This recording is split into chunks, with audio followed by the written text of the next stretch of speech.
إن الحمد لله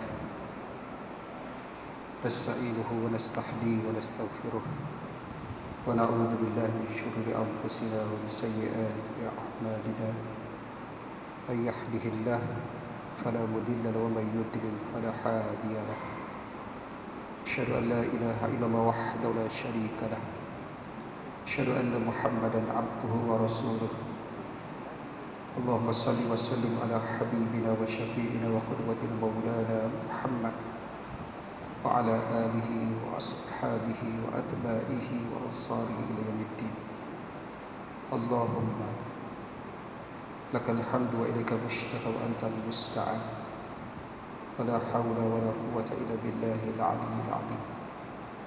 Para alim ulama, hadirin sidang Jumaat yang sangat saya kasih sekalian, alhamdulillah kita dipilih oleh Allah dari kalangan hamba-Nya untuk diberikan peluang untuk berada di masjid untuk melaksanakan salat Jumaat. Kalau kita perhatikan di luar pagar sana ramai yang hadir tapi tidak berpeluang untuk masuk ke masjid kerana pihak masjid terpaksa mematuhi peraturan yang telah ditetapkan oleh pihak Jabatan Agama. Tuan-tuan hadirin rahimakumullah,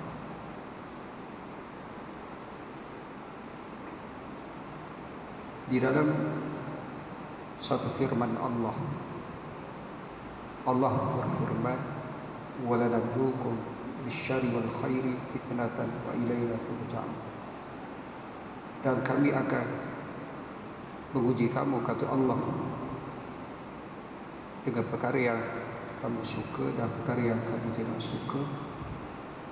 Tujuannya sebagai satu ujian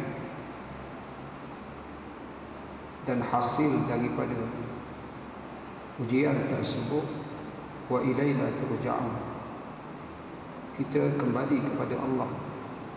Saya yang sedang bercakap kembali kepada Allah, tuan-tuan pun kembali kepada Allah. Lihatlah bagaimana kasihnya Allah kepada hamba-Nya melalui nikmat yang diberikan oleh Allah pada hamba-Nya. Dan bila mana nikmat tersebut dianugerahkan oleh Allah kepada hamba-Nya, maka wajib ke atas hamba-Nya bersyukur di atas setiap nikmat yang diberikan oleh Allah.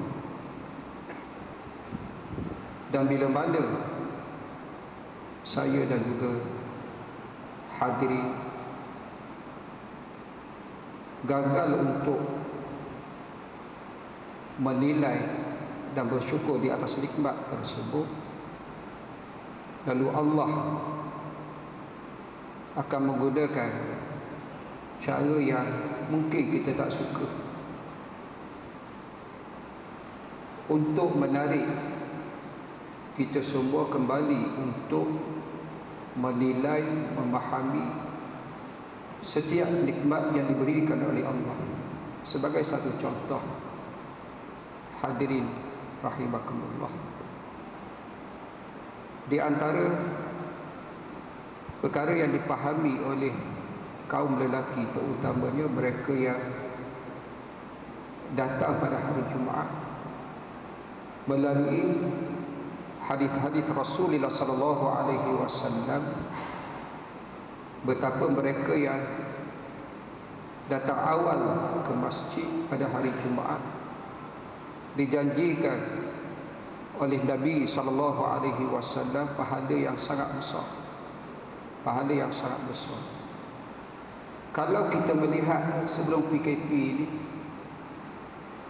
kadang-kadang dia dah datang awal, dia lepak dekat belakang, dia tak masuk masjid. Kadang-kadang yang berada hampir dengan masjid menunggu setelah mana Bilal mengumandangkan azan yang kedua, baru nak memulakan langkahnya datang ke masjid. Dan ada yang langsung tidak menghiraukan kefarduan solat Jumaat pun ada juga. Hari ini bila mana kita berdepan kesukaran untuk hadir mengerjakan solat Jumaat, kita berusaha untuk datang awal. Kenapa kita nak datang awal? Kerana ialah nak solat Jumaat. Nak solat Jumaat, saya bukan kata pada tuan-tuan, tetapi ramai yang memahami hadis Nabi SAW ini, tetapi mereka buat tak indah saja, buat tak ingat. Bagaimana Nabi SAW nak memberikan motivasi, semangat kepada kita semua untuk hadir awal pada hari Jumaat, dijanjikan pahala. Dalam hadis Nabi SAW disebut seumpamanya kita mengorbankan unta, setengah daripada kita tak mampu nak korban, tetapi dengan hadir awal pada hari Jumaat, pahala yang akan diberikan oleh Allah, pahalanya, ganjarannya seumpama kita berkorban dengan unta. Kemudian barulah selepasnya dengan kambing, dengan lembu, dan selepasnya dalam setengah riwayat ayam, dan ada setengah riwayat disebut telur. Dan ada yang hadir ke masjid pada hari Jumaat, yang tak hadir lagi tak ditulis. Yang hadir pun kehadiran mereka tidak akan dicatat oleh para malaikat, kerana dalam satu hadis Rasulullah SAW, likulli babin min abwabil masajid al malaikah. Pada setiap pintu, katakanlah tuan-tuan ada 1, 2, 3. Pada setiap pintu ini ada malaikat yang ditugaskan oleh Allah, yang berperanan untuk mencatat, merekodkan kehadiran mereka yang hadir pada hari Jumaat. Dan apabila khatib berada di atas mimbar, dia akan tutup. Bermakna mereka yang hadir selepas mana khatib berada di atas mimbar, hadir mereka, hadir yang tidak direkod oleh para malaikat. Bayangkan bagaimana hadirin sidang Jumaat kalau begitulah kehadiran kita 30 tahun hari Jumaat. Bermakna dalam tempoh 30 tahun, sepanjang 30 tahun, kehadiran kita tidak dicatat. Rugi ke tak rugi? Rugi. Kita hidup, hadirin rahimakumullah, kita hidup nak pahala. Saya nak pahala, tuan-tuan nak pahala. Kerana hidup selepas hidup di dunia ini, hidup yang berbahagia hasil daripada pahala yang kita dapat. Pahala yang kita dapat. Seandainya banyaklah kebahagiaan tersebut. Bayangkan kalau tak ada.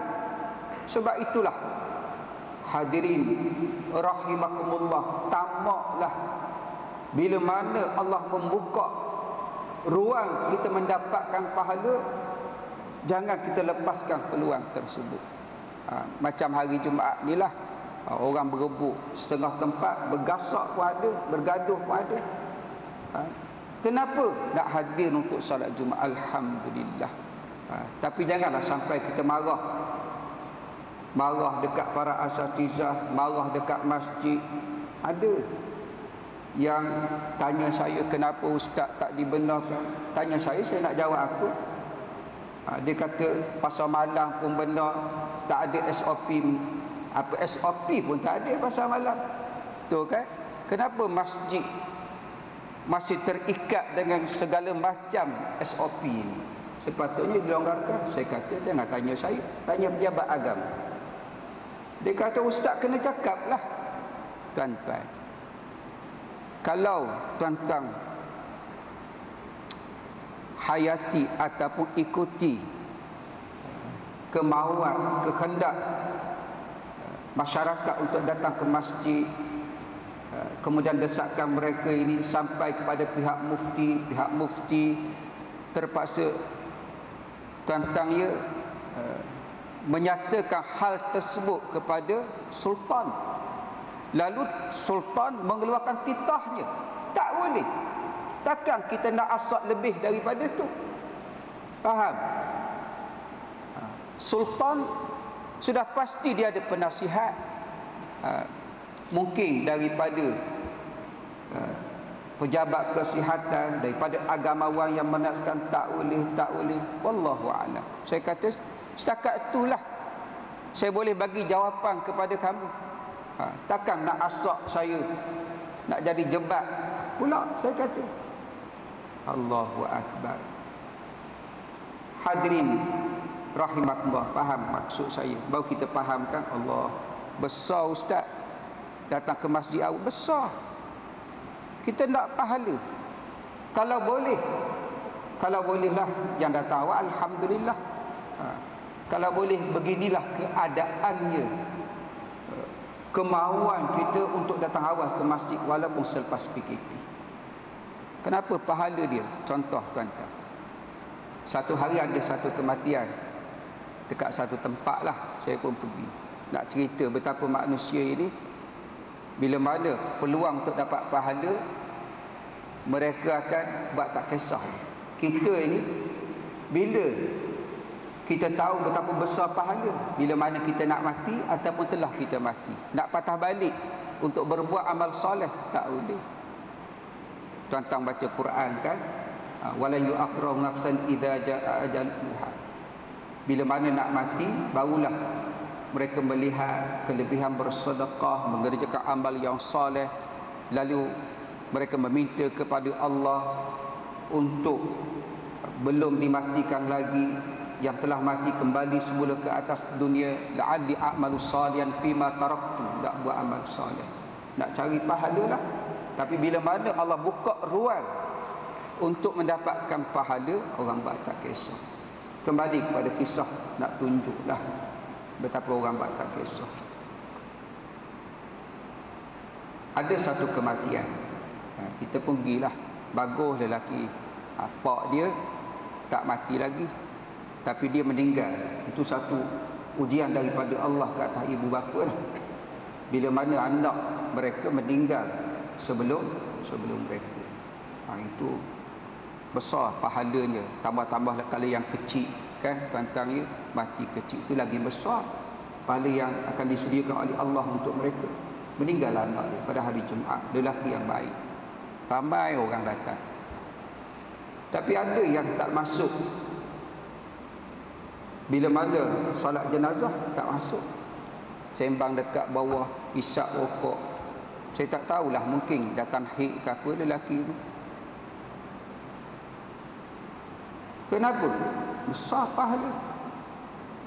Apa pahalanya? Kita ziarah satu jenazah, kita sembahyang, kita ada kerja, kita balik. Pahala yang kita dapat sebesar bukit Uhud, satu kirak sebesar bukit Uhud. Besar ke tak besar pahala? Besar. Cuma kalau kita convert kepada emas, Allah tukar pahala tersebut jadi emas, mungkin orang berpusing-pusing, betul kan? Tapi orang tak nampak pahala. Orang tak nampak jadi seketul ke, jadi bitcoin ke, jadi apa ke, tak nampak. Bila mana tak nampak, kita ceritalah sebesar bukit Uhud, buat tak kisah, duduk dekat luar. Kalau kita hadir ziarah satu jenazah, kita salat, kita pergi ke kubur, dikebumikan, kita balik, 2 kira. Besar ke tak besar pahala? Besar. Payah ke? Tak payah kan? Bukan susah pun. Salat jenazah, baca Fatihah, baca salawat, berdoa, takbir keempat tak erti, akad takbir saja. Okey ke tak okey? Okey saja. Tak ada rukuk, tak ada sujud apa. Mudah kan dapat pahala? Okay. Saya pernah sebut dalam satu tulisan saya dekat Facebook lah. Saya ni tak reti Facebook saya pun anak saya yang buat. Cuma saya belajar untuk manfaatkan Facebook sebut dalam tempoh 1 bulan ni je lah tentang dia. Tulis, kadang-kadang saya cari hadis, ayat Quran tu kita saya buat, bukan payah. Orang seorang baca pun alhamdulillah.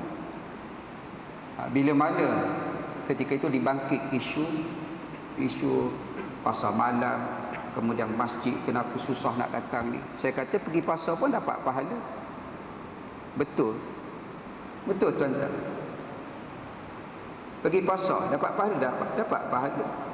Salah satu medan Nabi berdakwah peringkat awal di Mekah, Nabi berdakwah di mana? Pasar.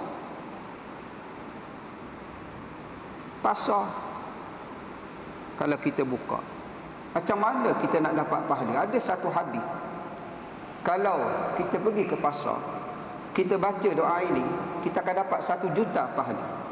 Dihapuskan daripada kita 1 juta kesan, ditulis untuk kita 1 juta pahala. Baca apa? La ilaha illallah syarikalah, lahul mulku walul hamdu biyadil khair wa huwa ala kulli syai'in qadir. Baca, dapat 1 juta pahala. Mudah ke tak mudah? Mudah je ustaz. Mudah kan dapat 1 juta? Allahu akbar. Tuan-tuan yang sangat saya kasihi sekalian, perkara yang kedua lah, masa terhad. Sebagaimana dalam soal pahala, terkadang ada di kalangan manusia ni dia buat tak kisah, buat tak endah, begitulah juga dosa kecil je. Saya perhati pengalaman saya sebulan di bila mana duk main Facebook ni tuan-tuan, bukan main sangat pun, saya tak layan sangat, tulis tu sajalah saya mampu buat. Kadang-kadang kita tak sedar bahawa yang kita buat tu dosa. Saya ambil contoh, saya minta maaf lah tentang dia. Ada satu video rakaman gambar ke apa, mungkin Jazimi dia tahulah, rasanya tuan-tuan pun terima juga kan, yang kisah budak sekolah rendah, dia makan bekal yang dibawa oleh mak dia ke pak dia kot, letak dalam bekas besi tu, tiffin bag. Tiffin tu yang bertingkat tu, yang orang gelak. Orang gelak benda tu. Kenapa kamu gelak? Kamu tak ada anak saudara, kamu tak ada anak, tak ada sepupu, tak ada adik. Budak tersebut ada perasaan, dia ada mak bapak. Kalau gelak pun dalam agama ini ada peraturannya. Ada aturannya, tak kena cara dosa. Kalau betul peraturannya, caranya kita dapat pahala. Antaranya kita tak boleh merendahkan orang, menjatuhkan maruah orang. Gelak. Dulu dah ada dah. Yang kisah apa, cikgu, saya minta maaf lah, yang cikgu tunjuk buku anak muridnya yang lunyai, buku apa, buku nota kan, buku tulis tu, lunyai buku tersebut, budak sekolah rendah. Yang ambil dan tularkan benda tu cikgu.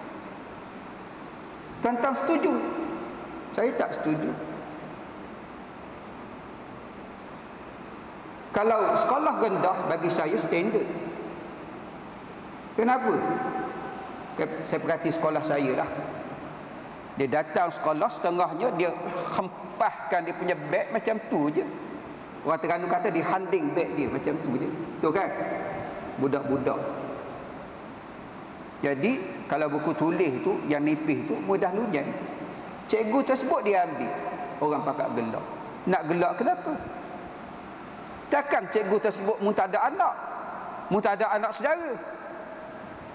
Takkan budak tersebut dia batu, dia kayu yang tidak ada perasaan, yang perlu kita jaga. Kita tak rasa itu satu kesalahan. Yang peliknya, bila mana yang dalam YouTube ke dia buat salah ke apa, Dah tahu salah, dia tak minta maaf. Padahal kata Rasulullah sallallahu alaihi wasallam satu hadis, la takallam bikalamin. Jangan kamu bercakap satu perkataan yang satu hari kamu akan menuntut kemaafan daripada perkataan tersebut. Bermakna setiap kali kita nak sebut, kita kena fikir. Takut satu masa kita akan menuntut kemaafan daripada orang tersebut. Orang tak kisah. Dia rasa, yelah, macam-macam hari ni kan, yang bodohkan orang. Yelah, cikgu bahasa Inggeris mengajar budak-budak, dia pakat gelak tak kira lah, mu DJ ke apa kan. Saya tulis juga. Saya kata masa saya belajar UIA dulu, saya ada kawan, ceritalah tentang dia, namanya Taufik Albar. Dia ni anak saudara kepada Tan Sri Hamid Albar. Masa tu saya punya asrama dekat Zone H1 Subanjaya, sebelah Tyler College. Tahun 89, masa tu tak ada apa Subang tu. Masa tu. Jadi kalau nak bertelagah dengan Cina dia banyak komplain masa tu. Dia cerita dululah. Sekarang pun sama juga. Banyak komplain. Kita adang kuat ke komplain. Jadi juru cakap nak bercakap dengan Cina tu, kita serah dekat Taufik ni. Sebab yelah dia mahir, dia debater, berhenti bercakap Inggeris. Kita kata dekat dia, hebat kamu Taufik. Dia kata, mu tak saya heran lah, dia ni rendah diri. Kenapa? Dia kata, rumah aku cakap orang putih, cakap bahasa Inggeris. Tuh, kita nak gelak apa? Tuan-tuan, tapi hari dia tak kisah. Dia nak gelak ke orang, dia nak ketawa dekat orang. Allahu Akbar. Manusia dia tak kisah. Dia ingat tak dosa, padahal benda tu dosa. Walaupun dibuat oleh individu pun boleh menarik murka daripada Allah, sehingga Allah mendatangkan balak ke atas mereka. Kita rasa individu, tetapi bila mana dikumpul, dia menarik murka Allah ke atas mereka. Dosa banyak kan tuan-tuan ya. Kalau kita buka banyak contoh lah tuan-tuan. Kalau khutbah hari ni pasal murtad. Saya rasa isu murtad ini isu sajak lah tuan-tuan ya. Bila mana kalau kita tengok tu, memang dia sebut sungguh dia nak keluar daripada Islam. Murtad ni benda lama dah, bukan daripada isu sajak ni. Faham tuan-tuan? Indonesia pun ada, dekat Ethiopia. Kalau tuan-tuan buka lah. Kalau saya nak cerita dekat tuan-tuan, saya pernah cerita rasa dekat masjid. Dia ada satu kisah dulu. Seorang budak perempuan nak murtad. Saya ingat masa tu, masa saya sihat lah. Sekarang ni sihat juga, tapi badan masa tu besar sikit ya. Bergasak tuan-tuan dekat balai polis. Masa itulah bergasak. Duk fikir macam mana kita nak selamat budak ni. Saya, ialah kita tak kenal orang, kita bukan berani sangat, buat-buat berani. Buat-buat berani. Akhirnya saya dengan kawan saya, kita jumpalah. Nak kata apa tuan-tuan, ayahanda. Jumpa ayahanda. Saya ingat. Saya jumpa siapa masa tu. Kalau orang yang jadi ayahanda Abang Long ni, dia tahu lah, Lam Gajah kan. Jumpa Lam Gajah dekat Subanjaya masa tu. Tak ada cara. Yang ni kena selamatkan dia punya akidah. Cerita bila tu? 2005 ataupun 2004. Cerita tu tentang ya. Kenapa? Kerana ialah itu sebab dia nak kahwin berlambak tuan-tuan. Yang kahwin tokoh agama dekat Perak pun ada, selama Perak berlambak tuan-tuan. Saya pernah ke sana tahun 1997 berapa. Lepas tu kata ustaz saya banyak, dia kata dekat sini. Sekarang lagi berlambak. Allahu Akbar. Tuan-tuan ya, boleh orang main-main tuan-tuan, nak keluar-keluar. Dia ingat mudah macam tu. Tapi betul lah kata Nabi sallallahu alaihi wasallam. Satu masa tuan-tuan ya, Kata Nabi SAW, akan berlaku fitnah. Bagaimana? Pagi beriman, petang kafir, petang beriman, pagi kafir. Orang buat trek tak kisah. Dan benda agama dia akan terungkai satu demi satu, satu demi satu. Pegangan agama dia akan terlepas, tercabut satu-satu. Kenapa sajak disebut macam tu? Ini saya punya pandangan lah. Kerana dia nak lepas daripada mahkamah syariah tu. Benda ni pernah berlaku dekat pengikut ayah Pin. Tuan-tuan tahu ayah Pin? Bukan orang bodoh ikut ayah Pin. Ayah Pin tu memang bodoh. Yang ikut ayah Pin tu, tuan-tuan, budak UAE pun ada. Yang belajar Azhar, suami isteri pun ada. Belajar Azhar, ikut ayah Pin, bengong macam tu. Bila mana kena tangkap, ikut ayah Pin, dia isytiar murtad dekat Kota Baru. Seminggu atau berapa hari dia isytiar murtad tu, dia mati. Ini cerita. Kenapa? Dia kembali kepada isu tuan-tuan mahkamah syariah. Isu yang baru ni kan, yang dibuat segala macam tu, hadirin hadirat. Tak. Kita semua tuan-tuan mesti berusaha memastikan mahkamah syariah ini, hadirin hadirat, perlu tuan-tuan dikemaskinikan. Mana-mana yang longgar kita kuatkan semua. Dia tak ada undang-undang tuan-tuan ke atas mereka murtad, tak ada. Benda ni dituntut daripada dulu lagi. Benda ini tuan-tuan dituntut daripada dulu. Kalau tuan-tuan bacalah pengalaman saya baca benda ni tuan-tuan ya. Daripada dulu tuan-tuan menuntut benda ni. Untuk mencegah tuan-tuan yang murtad ini, orang tak berani. Selagi mana longgar tuan-tuan, dia tak kisah je. Dia nak kata dia nak murtad, dia murtad. Daripada dulu tuan-tuan, saya minta maaf lah, saya cerita dekat tuan-tuan. Antara yang daripada dulu menuntut undang-undang yang lebih keras tuan-tuan, siapa? Yang orang caci dia itulah. Tuan-tuan, ahli parlimen, tuan-tuan Marang. Daripada dulu tuan-tuan buka. Saya minta maaf tuan-tuan. Daripada dulu dia minta benda ni. Kita bolehlah buat kasar, tapi tak, dia mesti datang daripada pemerintah. Tuan-tuan, untuk mencegah perkara ini. Kalau tak, dia akan jadi tuan-tuan seumpama Indonesia.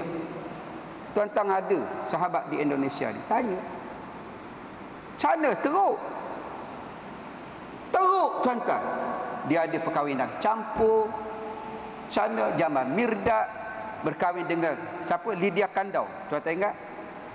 Jamal Mirdad, lagu dia apa? Hati hancur jadi lebu. Hati Kos Endang tu cover lagu dia. Pemilik asal lagu dia, tak silap saya, Jamal Mirdad lah. Kahwin dengan Lydia Kandau, pelakon ini. Satu kafir, satu Kristian. Tuan-tuan nak. Perkara yang sama tuan-tuan berlaku dekat tanah Melayu. Dia nak murtad, dia murtad. Allah. Sebab itu tuan-tuan, kita berdoa lah supaya tuan-tuan ada usaha. Saya tengoklah tuan-tuan usaha untuk tuan-tuan, kita kata apa, RUU ke apa, lantak orang nak sebut apalah. Tapi yang saya dipahamkan, saya tanya juga perkembangan tuan-tuan RUU ni, tanya kawan-kawan lah yang lawyer tu. Saya kata apa cerita? Dia kata dah ada, dia pun bawa tunjuk dekat saya. Alhamdulillah, saya kata. Termasuk tuan-tuan, kalau yang terbaru ni kan, tuan-tuan tengok titah daripada tuan-tuan Sultan Johor, tuan-tuan, dia tak benda. Ya. Kerana yang dulu tuan-tuan, bila mana mahkamah tinggi tu habis, yang KDN, Kementerian Dalam Negeri tu tuan-tuan habis. KDN tak benar. Sebab tu kerajaan tuan-tuan buat rayuan kan. Kita harap tuan-tuan ya, Allah mempermudahkan perkara ini tuan-tuan tak boleh guna. Kenapa mu nak guna? Biar sedar diri. Siapa yang majoriti? Kamu minoriti, kita majoriti. Habis tak boleh guna. Mu nak sebut-sebut. Tapi bila mana tuan-tuan, orang kafir lah, ini pandangan saya, dia seronok tuan-tuan bila mana boleh guna ini. bagi saya lah, kepala saya ni, mesti ada sesuatu yang kamu harapkan daripada penggunaan kalimah Allah. Seronok, termasuk Teresa Kok kan, dalam Twitter dia, saya tak dibaca, dia tulis, dia kata akhirnya Allah, akhirnya doa dikabulkan. Saya bila mana tuan tadi tulis macam tu, mesti ada sesuatu yang kamu nak daripada penggunaan kalimah Allah ini. Mu nak apa? Sehingga Baitullah boleh guna, Kaabah boleh guna. Allahu Akbar. Kita kena jaga tuan-tuan. Kena jaga. Selagi mana kita boleh jaga, kita jaga. Supaya tak jadi macam Indonesia. Indonesia teruk bagi saya lah. Betul kan? Tuan-tuan kadang-kadang tak banyak perasan. Baca Bible pun tak rehat. Akan songkok. Banyak tuan-tuan. Kalau tuan-tuan baca Indonesia ni, orang murtad, tempat kita ni okey lagi lah. Orang tak berani nak isytihar kan, melainkan sajak yang bengong seorang tu je. Tapi Indonesia orang tak berani. Orang berani. Tuan-tuan murtad, tuan-tuan dia proklaim lah, isytihar saya murtad. Ramai tuan-tuan. Ada satu kiai tu, bukan kiai lah, sekarang ni dia jadi padri tuan-tuan. Anak dia kekal Muslim, tapi dia keluar. Kiai Haji Saifuddin, tuan-tuan, guru Quran. Sekarang ni dia banyak tuan-tuan berdebat dengan anak dia sendiri. Dia murtad, guru Quran. Allahu Akbar. Jadi tuan-tuan yang sangat saya kasihi sekalian, biarlah di hari Jumaat yang mulia ini kita bersyukur di atas nikmat yang diberikan oleh Allah ke atas kita semua. Allah bagi kita Muslim, kita bersyukur di atas nikmat tersebut. Bukan sekadar bersyukur, kita kena main peranan tuan-tuan, pertahankan. Bukan tugas ustaz saja, itu tanggungjawab tuan-tuan kepada Rasulullah. Tuan-tuan, walladzina amanu wattaqu, orang yang ikut Nabi, apa tanggungjawab dia? Wa nasaru, tolong dia, perjuangkannya.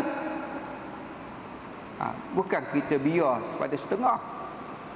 Buat tuan-tuan, berdoa kepada Allah, semoga Allah jaga Islam tuan-tuan di tempat kita ini. Telah sekadar daripada saya minta maaf tuan-tuan ya, kalau ada bahasa yang terkasar. Semoga-moga Allah akan mengangkat bala COVID ini dengan seberapa segera dan memberikan tuan-tuan ya, Jumaat kepada sahabat kita hadirin-hadirat yang ramai dekat luar sana tuan-tuan. Allahu Akbar. Itulah sekadar daripada saya. Aku luka li hadza, astaghfirullahaladzim wa li wa lakum. Assalamualaikum warahmatullahi wabarakatuh.